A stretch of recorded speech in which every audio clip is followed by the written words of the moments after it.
अस्सलाम वालेकुम जी, मेरा नाम अज़ीम अहमद है और आज की बात इनके साथ लेकर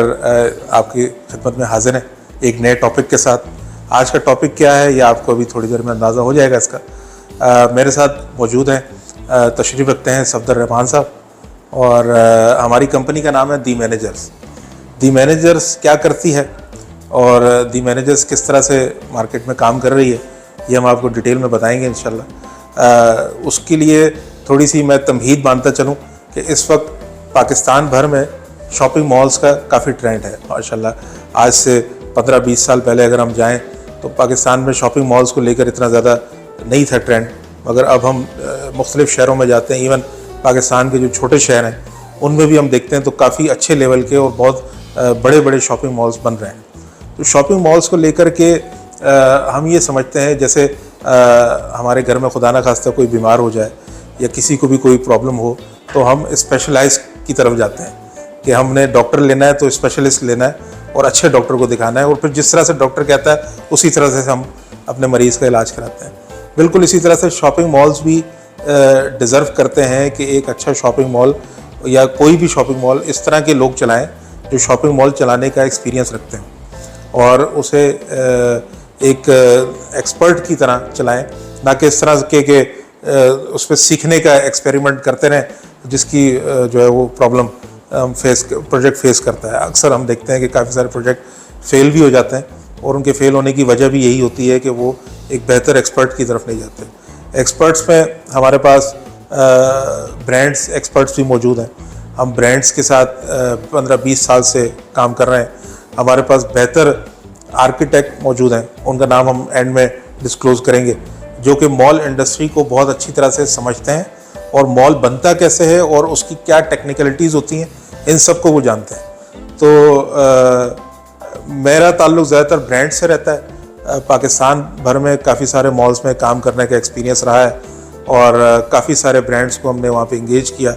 ब्रांड्स की जो प्लेसमेंट होती है उसमें मैं समझता हूँ, वैसे तो नाचीज़ सा आदमी हूँ, मगर हमने जो सीखा इस फील्ड में रहते हुए कि ब्रांड्स की जो प्लेसमेंट है उसको बेहतर से बेहतर किस तरह से किया जा सकता है, किस तरह से ब्रांड्स की जोनिंग होती है, किस तरह से उसको प्लेस किया जाता है कि मॉल में फुटफॉल, मॉल चलने के 5 साल बाद भी फुटफॉल वैसे ही रहे जैसे मॉल की ओपनिंग में फुटफॉल हम देखते हैं। अमूमन होता ये है कि हम गलत ब्रांड को गलत जगह बिठा देते हैं जिसकी वजह से मॉल की फुटफॉल भी डिस्टर्ब होता है और ब्रांड को भी उसमें सर्वाइव करना पड़ता है। तो ये इसकी एक्सपर्टीज़ भी हम रखते हैं। प्लस आजकल जो हमें चैलेंजेस का सामना है मार्केट में कि हमें कोविड जैसी चीज़ें देखने को मिलती हैं और इकनॉमी हमारी जो है ऊपर नीचे हो रही है, हम देखते हैं। तो इसमें हम काफ़ी ज़्यादा एक्सपीरियंस रखते हैं कि ब्रांड्स को कैसे अकोमोडेट करना है और मॉल ओनर्स को किस तरह से साथ लेके चलना है। एक विन विन सिचुएशन बनानी है कि ना कि मॉल ओनर सर्वाइव कर रहे हो और ना ऐसा हो कि ब्रांड सर्वाइव कर रहे हो। दोनों की विन विन सिचुएशन होगी तो ही चीज़ें आगे बढ़ सकेंगी। और इसमें सफदर रहमान साहब भी ज़्यादा एक्सपीरियंस रखते हैं चीज़ों का, तो वो भी इस पर रोशनी डालेंगे कि किस तरह से हम ये चीज़ें कर रहे हैं। जी अस्सलाम वालेकुम। जैसे कि अज़ीम साहब ने अर्ज़ किया है, मैं आपको बताता चलूँ कि हम किसी भी प्रोजेक्ट पे काम करते हैं, इसके लिए ज़रूरी ये होता है कि उसकी बेस मज़बूत हो। अगर उसकी बेस मज़बूत होगी तो वो प्रोजेक्ट फ्यूचर में कामयाब होगा और उसकी लाइफ भी बढ़ेगी और वो उसमें नाकामी का आपको सामना नहीं करना पड़ेगा। शॉपिंग मॉल इंडस्ट्री में अगर आप मॉल बनाने जाते हैं तो आपको शुरू में एक अच्छे आर्किटेक्ट की ज़रूरत होती है, एक अच्छे कंसल्टेंट की ज़रूरत होती है और एक अच्छे जैसे कि अजीम साहब ने कहा कि एक अच्छे ब्रांड लीजिंग करने वाली टीम की ज़रूरत होती है जो आपके पास ब्रांड लेके आए और फिर अच्छे एक मैनेजर की ज़रूरत होती है जो आपका मॉल अच्छे से चला दे। अच्छा, जब आप एक मॉल बना रहे होते हैं तो उसमें आपको बेसिक चीज़ें जो आपको देखनी होती है कि आपने अपना एयर कंडीशनिंग लोड क्या रखना है, आपने इलेक्ट्रिसिटी का लोड क्या रखना है, आपने अपने एंट्रेंस और एग्ज़िट को किस तरह से रखना है कि जब आपको मॉल बन जाएगा, जब आपके पास फुटफॉल आएगा तो आप उसको बेहतर तरीके से उसको मैनेज कर सकें। ये को बहुत सारी इनिशियल वर्किंग होती है। जब आप पहले स्टेज में कर जाते हैं तो आपको मॉल ऑपरेशनल होने के बाद तकालीफ का सामना नहीं करना पड़ता। जैसे कि मैं आपको एक एग्ज़ाम्पल देता हूँ। आप एक मॉल बनाते हैं, एक मॉल बनाने के बाद आपका मॉल ऑपरेशनल स्टेज पे आ जाता है और वो 5 से 6 साल ऑपरेशंस करने के बाद आपको उसकी एयर कंडीशनिंग में डिफ़िकल्टीज़ आना शुरू हो जाती हैं, आपको उसकी इलेक्ट्रिसिटी में डिफ़िकल्टीज़ आना शुरू हो जाती हैं। ब्रांड आपसे शिकायत करने लग जाते हैं कि ब्रांड को सर्विसेज ठीक तरह से नहीं मिल रही हैं। तो इसमें आपको एक टेक्निकल टीम के साथ बैठना बहुत ज़रूरी है। अच्छा आर्किटेक्ट आपको डिज़ाइन करके दे देगा, अच्छा आर्किटेक्ट आपको बताएगा कि आपने इस मॉल को कितने टनेज के ऊपर रखना है, कितना इसका लोड रखना है। और जब आप बेहतर डिज़ाइन करके मॉल बेहतर डिज़ाइन कर लेंगे तो बेहतर लोग आपके साथ ऑन बोर्ड होंगे, अच्छे ब्रांड्स आ जाएंगे आपके पास। ब्रांड्स का जैसे अजीम साहब ने आपको बताया कि अच्छा ब्रांड्स का मिक्स बनेगा आपके पास, जो कि जिससे आपकी मॉल की लाइफ बहुत ज़्यादा बढ़ जाएगी, आपके पास अच्छा फुटफॉल आएगा। जब आपका मॉल बन जाता है तो मॉल बनने के स्टेज पे जब आप लॉन्चिंग की तरफ आते हैं, आपको बेहतर टीम हायर करनी है, आपको सिक्योरिटी अच्छी होनी चाहिए, आपकी जेनिटोरियल सर्विसेज अच्छी होनी चाहिए, आपका HR अच्छा होना चाहिए, आपका फाइनेंस अच्छा होना चाहिए, आपका इलेक्ट्रिकल की टीम अच्छी होनी चाहिए, आपकी एयर कंडीशनिंग की टीम अच्छी होनी चाहिए। जो आपका पूरा पैकेज है एक मॉल को रन करने के लिए, उस पैकेज में आपके पास प्रोफेशनल्स होने चाहिए ताकि आपसे आपका टेनेंट जो कि ब्रांड है वो भी खुश रहे,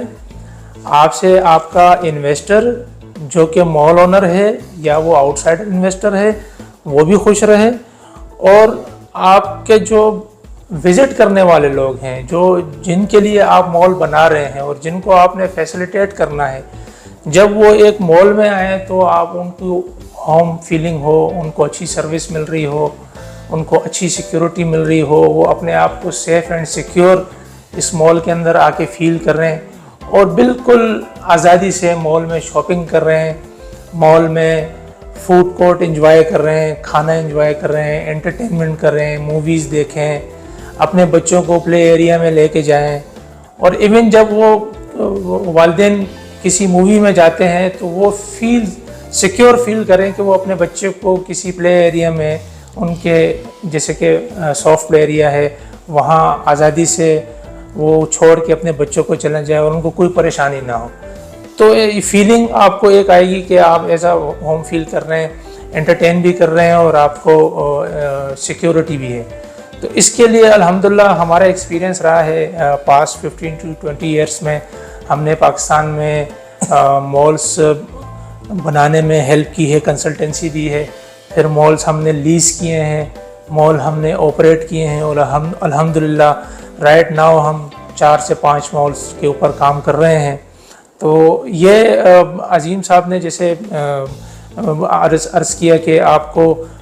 किसी भी फील्ड में आप स्पेशलिस्ट के पास जाते हैं और स्पेशलिस्ट के पास जाने से आपको फ़ायदा होता है। मॉल इंडस्ट्री में भी आपको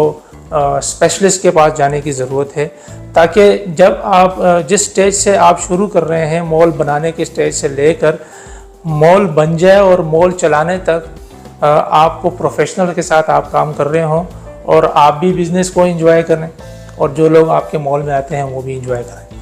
तो ये है हमारा कॉन्सेप्ट अजीम सर। जी बिल्कुल, जैसा कि आप समझते हैं, आप जाते भी होंगे पाकिस्तान भर के दूसरे मॉल्स में, कि मॉल चलाना भी एक आर्ट है। हम देखते हैं कि जब भी किसी मॉल में हम जाते हैं तो आए दिन कोई ना कोई इवेंट्स हो रहे होते हैं। तो इसी तरह से हमारे भी जितने मॉल हैं और हम कोशिश करते हैं कि उसमें बेहतर से बेहतर इवेंट प्लान किए जाएँ, उसमें सेलिब्रिटी हैंडलिंग होती है, बहुत सारी चीज़ें होती हैं जो हम बखूबी कर लेते हैं उसको और बेहतर से बेहतर अंदाज में हम करते हैं। आर्किटेक्ट का मैंने जिक्र किया था स्टार्ट में कि हमारे साथ एक अरसे दराज से कमाल साहब का जो है ना वो कंसोर्शियम बना हुआ है कि हम एक प्रोजेक्ट जो हमने पास में काफ़ी सारे प्रोजेक्ट किए हैं, उसमें सारे प्रोजेक्ट्स में तकरीबन कमाल साहब हमारे साथ इन्वॉल्व रहे हैं। और एक बेहतर आर्किटेक्ट जब आ जाता है, जैसे कि मैंने स्टार्ट में जिक्र किया था स्पेशलाइज्ड होने का, तो एक बेहतर आर्किटेक्ट जब हमारे साथ आ जाता है तो हमें उन्हें समझाना नहीं पड़ता कि मॉल क्या चीज़ होती है और मॉल बनता कैसे और मॉल में क्या क्या टेक्निकलिटीज़ होती हैं। उल्टा कमाल साहब हमेशा हमें ही सिखाते हैं, कभी ऐसी नौबत नहीं है खुदा ना खास्ता कि हमने उन्हें कोई इनपुट दिया हो। तो इस वक्त पाकिस्तान भर में हम जो काम कर रहे हैं, हमारा एक कंप्लीट कंसोर्शियम है जिसमें आर्किटेक्ट, मॉल मैनेजमेंट, लीजिंग, आपकी जो जितनी भी टेक्निकल चीज़ें हैं, ये तमाम लोग हमारे साथ ऑन बोर्ड हैं और हम इनके साथ मिल के काम कर रहे हैं। अच्छा, इसमें मैं एडिशनली अर्ज़ करता चलूँ, जब आप एक अच्छा आर्किटेक्ट अपने साथ लेते हैं और आपको एक अच्छा डिज़ाइन मिलता है, और जब आप प्रोफेशनल्स अपने साथ लेते हैं, हम जैसे लोग आपके साथ आते हैं, तो आपकी कंस्ट्रक्शन कॉस्ट भी मिनिमम साइड पर जाती है। और हम इस चीज़ की आपको गारंटी देते हैं कि जिस कंस्ट्रक्शन कॉस्ट में फिर आपका प्रोजेक्ट बनता है, उससे बेहतर कॉस्ट में आप किसी और के साथ काम करते हुए वो प्रोजेक्ट नहीं बना सकते। ये हमारा एक्सपीरियंस रहा है। हमारा एक्सपीरियंस यह रहा है कि हमारी एक दो ऐसी सजेशंस होती हैं जिसमें मिलियंस ऑफ रुपीस का आपको जो है फ़ायदा हो जाता है। कि आज की बात जो हमने आपसे की है, और उम्मीद है कि हमारे इस टॉपिक से आपको भी फ़ायदा हुआ होगा, और उम्मीद है कि हम उम्मीद करते हैं कि पाकिस्तान में जितने भी इस वक्त, और स्पेशली जो ज़्यादा डेवलपमेंट इस वक्त हो रही है, रावलपिंडी इस्लामाबाद में बहुत ज़्यादा डेवलपमेंट हो रही है। हम उम्मीद करते हैं कि जितने लोग इस इंडस्ट्री में काम कर रहे हैं वो इस इंडस्ट्री में प्रोफेशनल को साथ लेके चलेंगे, जिससे इस एंटायर इंडस्ट्री को फ़ायदा होता है। जैसे मैंने अर्ज़ किया, बिल्डर्स को फ़ायदा होगा, इन्वेस्टर्स को फ़ायदा होगा, ब्रांड्स को फ़ायदा होगा, आर्किटेक्ट्स को फ़ायदा होगा, और बाकी जो आवाम है, जो जिन्होंने ये फैसिलिटीज़ इंजॉय करनी है, जिनके लिए हम एक एनवायरनमेंट बना रहे हैं, और सबसे ज़्यादा फ़ायदा उस आवाम का इसके अंदर होगा। और हम चाहते भी ये हैं कि आजकल की जो इकोनॉमिकल सिचुएशन है पूरी दुनिया की, और फिर खुसूसन हमारे मुल्क की, तो लोगों को छोटी छोटी खुशियों की ज़रूरत होती है, और वो छोटी छोटी खुशियों के लिए जब वो घर से निकलें और एक ऐसी इन्वायरमेंट में आएँ जहाँ पर वो इंजॉय करना चाहते हों, तो हम उनको एक ऐसी सिक्योर इन्वायरमेंट दें जिससे वो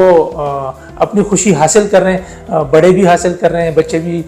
खुश होके उस इन्वायरमेंट से वापस जाएं और फिर बार बार उस इन्वायरमेंट में आएँ। ये हमारा मोटिव है। चलें जी, इजाज़त चाहते हैं आपसे। सफदर साहब का शुक्रिया, और ख़ास तौर पे आज की बात इनके साथ इस YouTube चैनल का शुक्रिया जिन्होंने हमें मदऊ किया यहाँ पर। और हम आपसे गुजारिश करते हैं कि अगर आप चाहते हैं कि आप मुतवातिर इस चैनल की वीडियो देखते रहें किसी भी डिस्टर्बेंस के बगैर, तो आप सब्सक्राइब करें हमें और लाइक करें और बेल का आइकॉन ज़रूर दबाएं, ताकि आपको वक्त पर हमारी आने वाली हर तरह की वीडियोस मिलती रहें। और अगर आप कोई सजेशन देना चाहें कि हम इस टॉपिक पे वीडियो बनाएं, तो ज़रूर दीजिएगा, हम इसे भी इंशाल्लाह कंसिडर करेंगे और आगे बढ़ेंगे। और हमसे कांटेक्ट करने के लिए अगर डिटेल्स आपको चाहिए तो नीचे स्क्रीन पे मौजूद है, आप हमसे कांटेक्ट भी कर सकते हैं। Thank you.